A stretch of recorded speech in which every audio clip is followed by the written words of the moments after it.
دوستو کیسے ہیں آپ؟ سبھی خیریت سے ہیں نا؟ میری طرف سے آج سب کو بہت ہی محبتوں بھرا سلام۔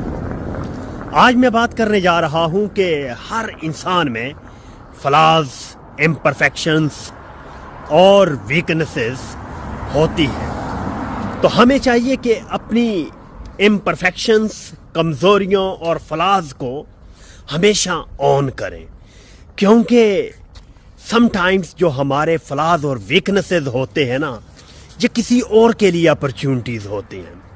تو ڈیفینیٹلی اگر آپ کے فلاز ہیں اور آپ کے فلاز کی وجہ سے کسی کے پھولوں کو، کسی کے مرجھاتے ہوئے پھولوں کو پانی دیا جا رہا ہے، تو آپ کو اس سے مایوس نہیں ہونا چاہیے، بلکہ اپنی ویکنسز اور فلاز، امپرفیکشنز، کمزوریوں، ناکامیوں کو آن کرنا چاہیے اور مزید سٹرگل کرتے ہوئے اچھی بہترین آؤٹ کمز اور اچیومنٹس کی طرف موو کرنا چاہیے۔